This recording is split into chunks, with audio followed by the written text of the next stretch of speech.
Now, for some slightly foolish reason, I decided to cram that entire video into one 33-minute segment, which is the maximum my phone allows me to record at once.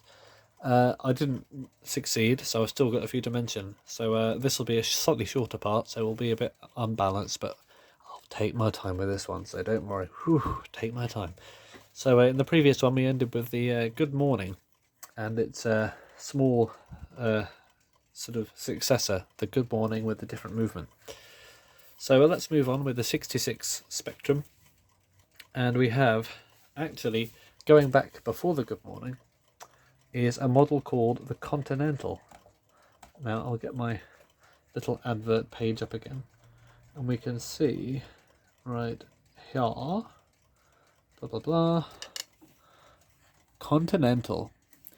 I've actually got one here, so I'll get that out. Gorgeous.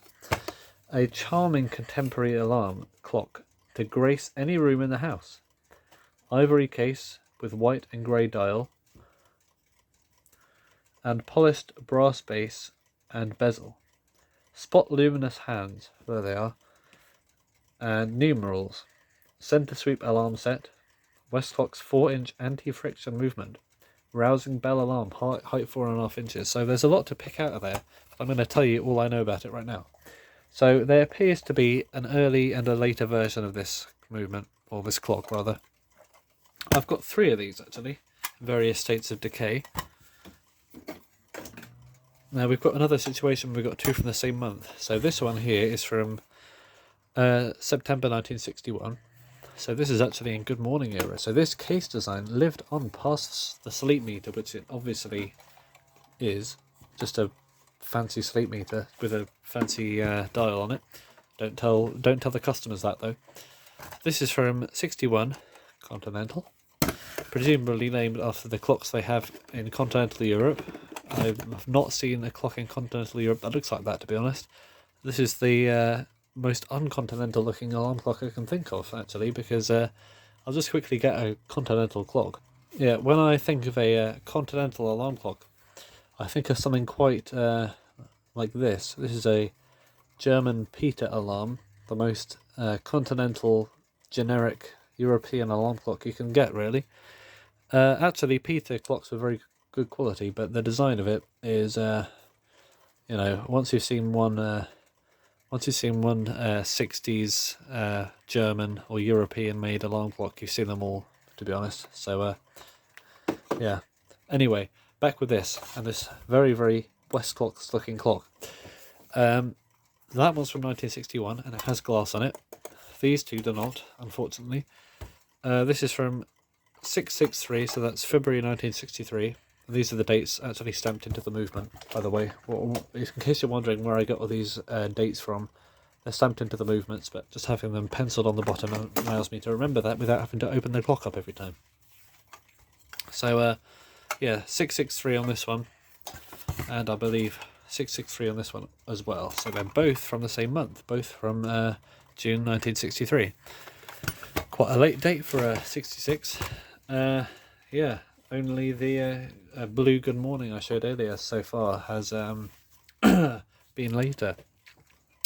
But yes, a 61 to 63. Now the advert we have on there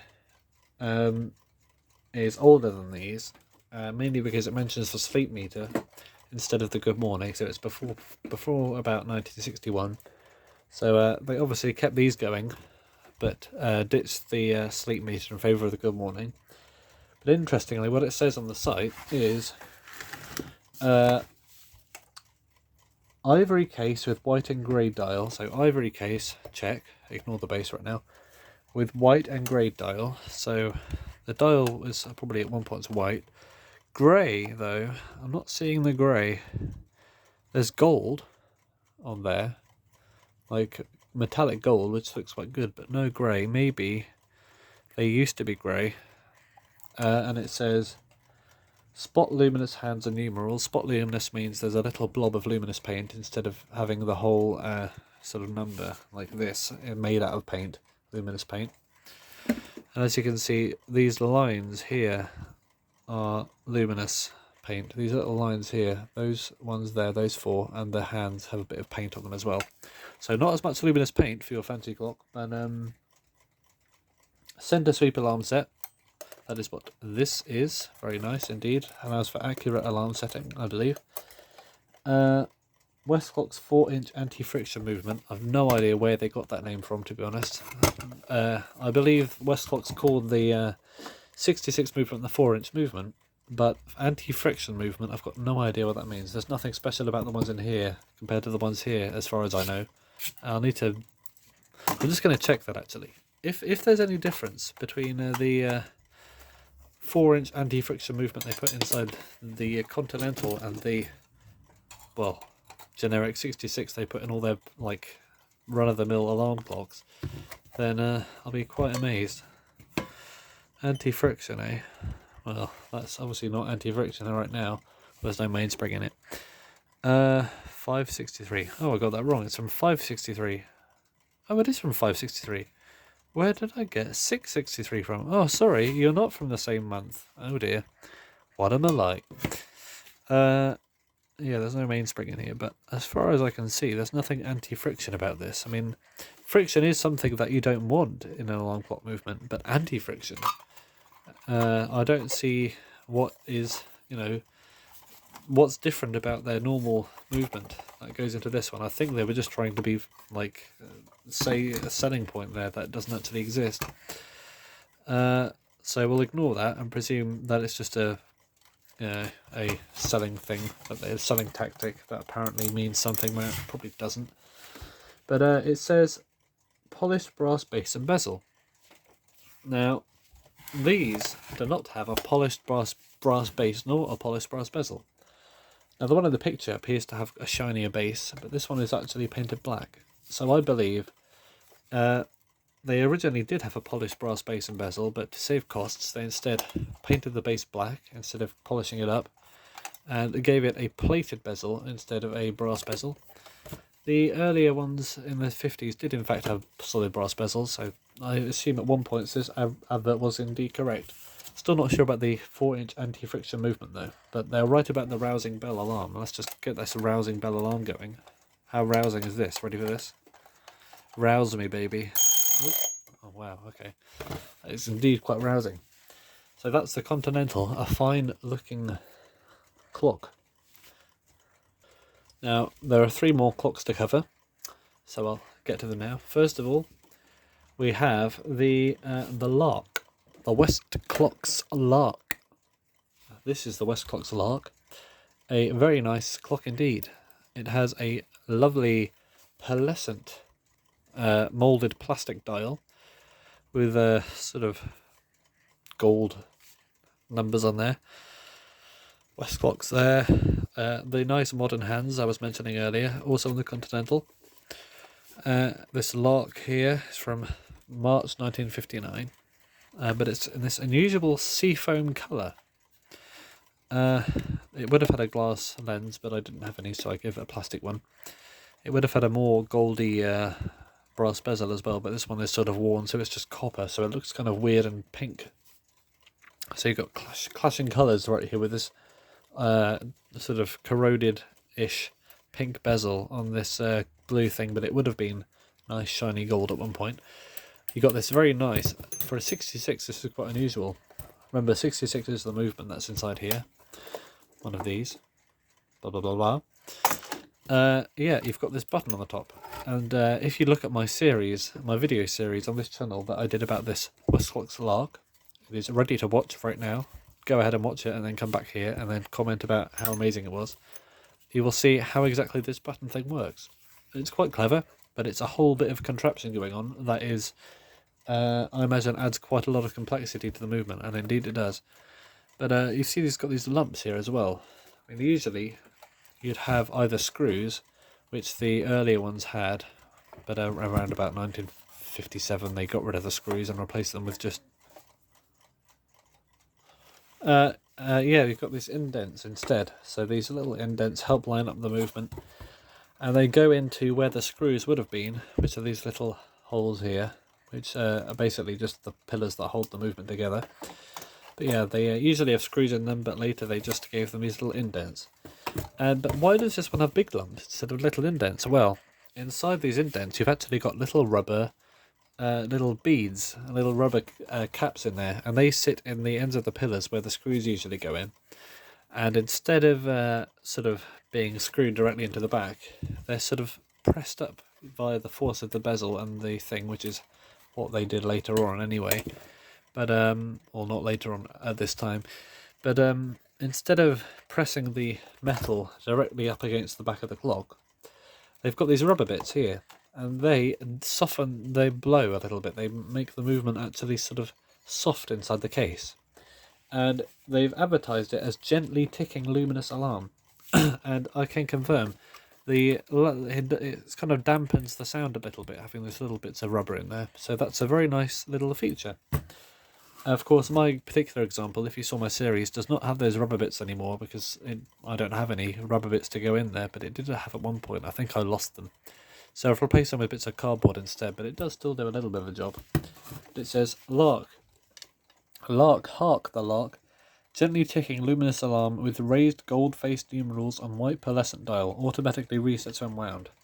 Just like the good morning, it's got a same alarm functionality with this little nice little fin of a button that pops up. But it doesn't say about the colourways. They seem to have come in pink, ivory, as shown in the picture, and this seafoam bluish green.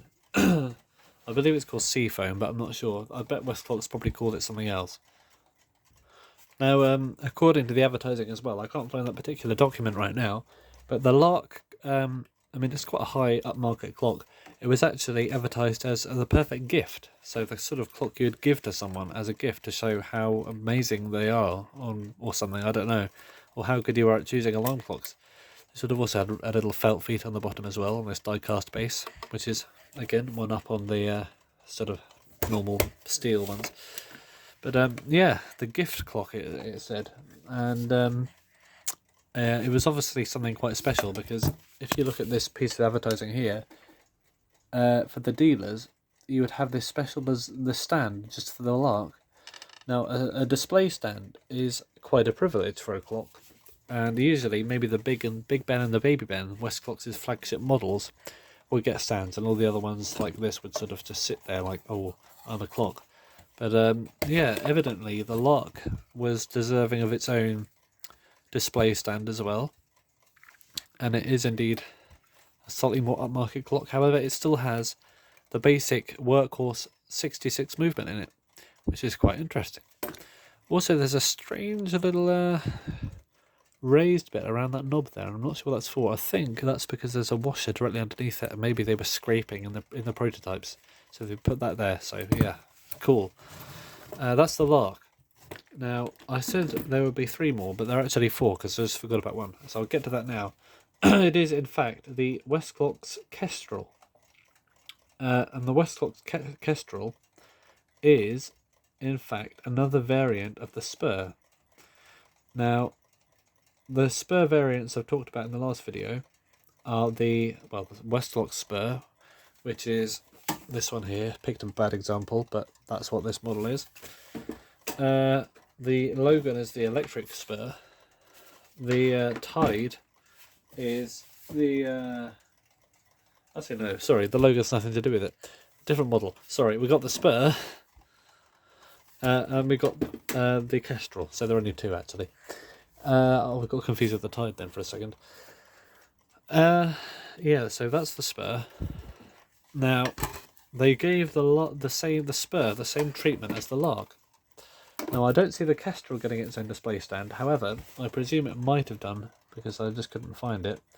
But here is the Kestrel. As you can see, it is a Spur case with a fancy pearlescent dial, and it says, Kestrel, the alarm that automatically resets itself when wound. A white pearlescent dial with luminous spots, available in a variety of colours. So, variety of colours again. I have seen a couple of these. There was a bronzy gold coloured one, which is quite interesting, like a metallic gold. That's probably still on eBay for sale. I was thinking about buying it once, but it's just too much.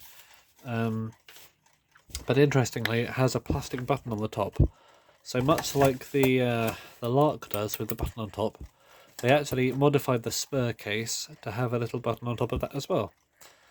So yes, quite interesting stuff. And yeah, spur variants, they were a thing. So what's next?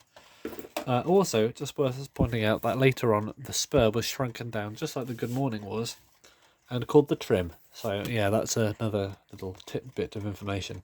So next up we have a model, another model that I don't actually have an example of, but it is the Westclox Consort. Now the Consort is quite an elusive model. I've seen them around, but I had no idea what they were called for a while actually. I believe they date from the mid-50s to the late 50s. They are on this piece of advertising I have here, and they look much like the sleep meter, but just with a different base on them. So here it is. As you can see, they look like that. Now they have this strange base. I believe in Canada there was a model called the America, not the same America we talked about, but a sort of later one, I think. That looked exactly the same, but it was made in Canada and had different hands. But yeah, the Consort, and I believe there is an example on Etsy, so I'll just look that up now. And in the meantime, I'll talk about something else. So I've seen a couple of these around, these Consorts, and I was, they're quite elusive. I've seen very few compared to other models. Hang on a minute, just typing. But yeah, the Consort with this strange base. Here it is. This one's stole from Australia, I think, but I think it's made in Scotland. Yeah, it is. So there. Now this is the plain dial version, which has this very interesting gold numeral thing happening. So the numerals appear to be painted gold. The base is quite bizarre, and the bezel also is a different kind. There's the bottom of the base. So that's pressed, stamped out steel, so it's not a die cast one. But it's still a very unusual looking clock. 66 movement, it's got 2 screws in it, which means it's probably from about 1954-55, so a slightly earlier one than we're looking at on the thing. But it's also, where is it? It's also got this variant here, the luminous one, which has the same dial as the sleep meters had.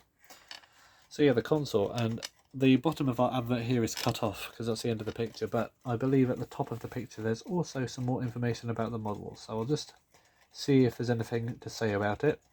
Consort, okay. Case finish in ivory or chestnut brown with matching dial. That's all it says. There's no description on there. But yeah, make of that what you will. And if you own a Westclox Consort, then well done, I suppose, because they're quite an unusual thing. I don't know if they were particularly expensive. What's the price on these? 28 and 6. So no, it's less than the Spur, but you don't see them that often.